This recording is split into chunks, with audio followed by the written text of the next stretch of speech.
up, everybody? It's JT Sports Match, you guys, with another video. This video, I'm here with my Cincinnati Bengals 2020 wide receiver preview. Going to be previewing the Cincinnati Bengals wide receiving core going into the 2020 NFL season. Now, for the Cincinnati Bengals, this wide receiving core is really talented. I mean, they have a lot of depth and a lot of talent at the wide receiver position. It's one of the best positions on their team. Now, when we're talking about the Bengals wide receiver position, we can't talk about their wide receiver position without mentioning A.J. Green. Now, A.J. Green has battled injuries over the last few seasons. He didn't even play last year. So the question going into this season is, how good is A.J. Green going to be? Is this the A.J. Green that was in his prime a couple of years ago, that was one of the best receivers in the NFL? Or is this the A.J. Green that's going to show a state of decline with him being 31 years old and is going to be the same wide receiver he used to be? Now, A.J. Green is playing on a franchise tag, so A.J. Green has a lot to prove this season. He has to prove that not only he's worth another contract, but he also has to prove that he still has what it takes to be a #1 wide receiver in the NFL. So 2020 is a big pivotal year for A.J. Green. Now, A.J. Green hasn't played football all that much. He didn't play last year in 2019. In 2018, he missed basically most of the entire season. So for A.J. Green, how quickly is he going to be able to get back into football shape, especially with the ongoing pandemic that's going on and things like that? We don't even know when NFL training camp is going to start and things like that. And I think that's really pivotal, because training camp is a good way for A.J. Green to kind of get back into the flow of the game and things like that. Because when you're out of the game of football for a year due to injuries and things like that, you kind of get rusty. You know, it takes a little bit of time to get back into the rhythm of the game and in-game shape. So 2020 is a big year for A.J. Green. Now, the next guy is Tyler Boyd. Now, Tyler Boyd has been a guy who has stepped up for the Cincinnati Bengals the last two seasons when A.J. Green has been battling the injuries. And when A.J. Green was out, Tyler Boyd has filled that #1 wide receiver role for the Cincinnati Bengals perfectly. And I'm trying to figure out, how the heck was Tyler Boyd not a Pro Bowler?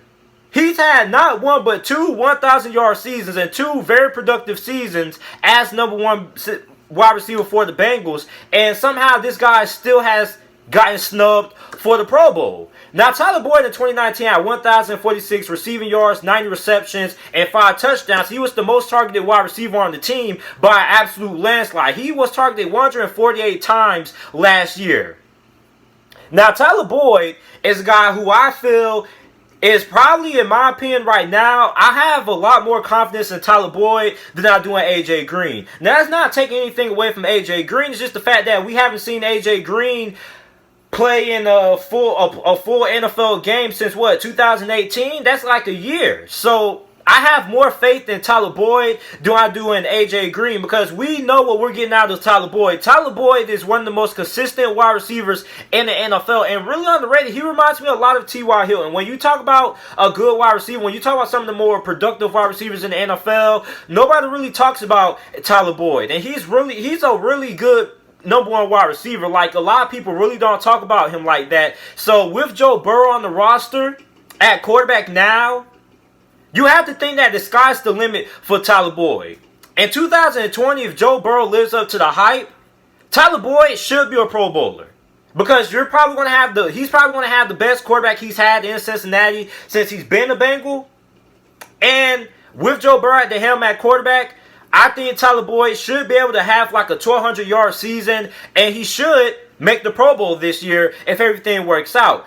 Now we get into who is going to be the #3 option on the Cincinnati Bengals roster. Now, I think it has to be like a 3-way battle for that #3 wide receiver spot. So you got rookie T. Higgins, who they drafted in the second round of this past year's NFL draft, the rookie out of Clemson. You got John Ross, and you got Auden Tate. Now, let's talk about T. Higgins first. Now, T. Higgins was a guy who I felt should have won in the first round of this past year's NFL draft. This guy is a really good wide receiver. A lot of people say he's just a one-trick pony. He's only good at catching deep routes and things like that. And it's funny because a lot of people said the same thing about DeAndre Hopkins a few years ago when he was coming out of Clemson. And look how that turned out. So I think T. Higgins is going to be a really good deep threat for Joe Burrow. I also think he has the potential to be a wide receiver who can run all kinds of routes, run almost every route on the route tree with a couple of more years of development. And this guy has a good wingspan. He's a good physical jump ball wide receiver as well. And he could be a big threat for the Cincinnati Bengals inside the red zone with his length and his size, right? So then you got John Ross. Now, John Ross in 8 games, a lot of people keep calling John Ross a bust, right?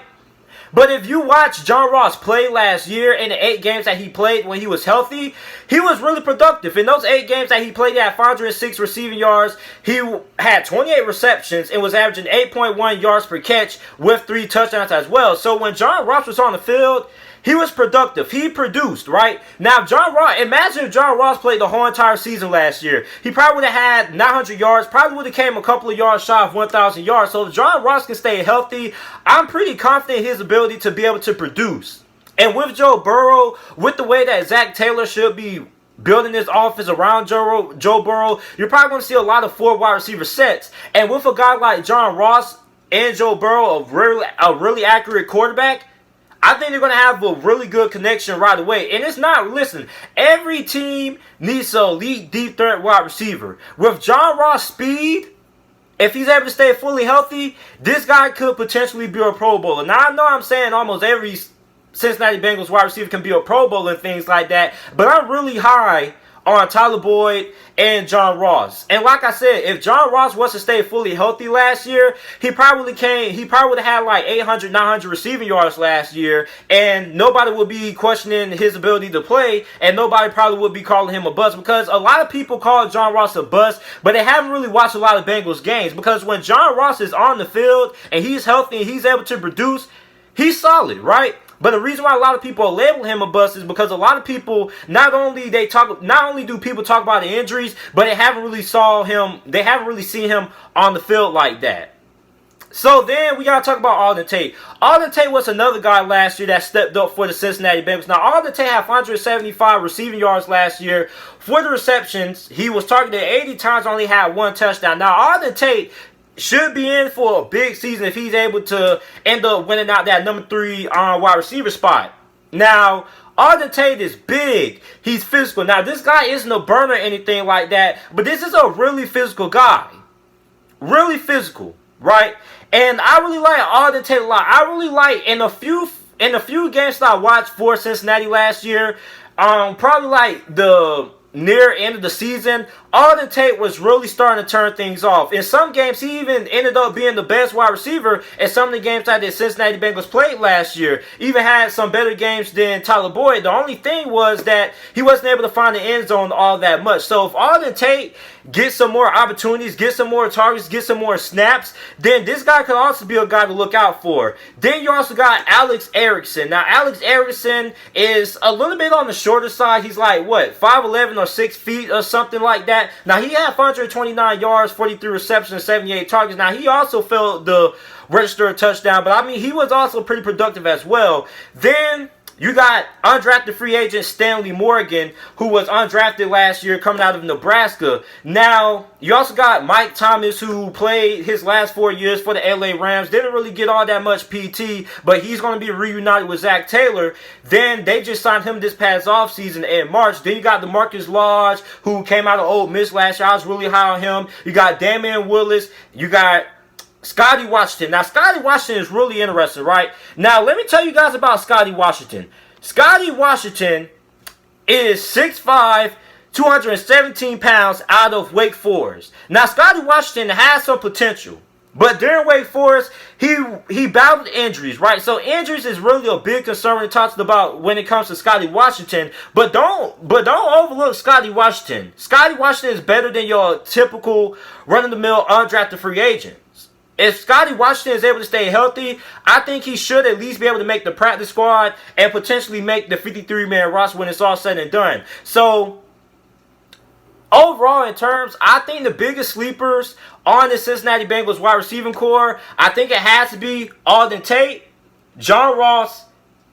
I think those are the 2 guys to watch when it comes to sleepers. Now, when it comes to the 2 best wide receivers on the roster, obviously it's Tyler Boyd and AJ Green, then you're going to have T. Higgins in there. So overall, this is a really solid wide receiving core that the Cincinnati Bengals have going into the 2020 NFL season. And when it comes to pass catchers, if one of these guys gets injured, it's the next man up mentality. Like, that's how deep the Cincinnati Bengals wide receiving core is going into the 2020 NFL season. So let me know what you guys think about the Cincinnati Bengals wide receiving core going into the 2020 NFL season. Let me know about some guys who you're high on, some guys who you're not really that high on. Make sure you like the video and subscribe to the channel for more NFL videos and content. And thanks for watching.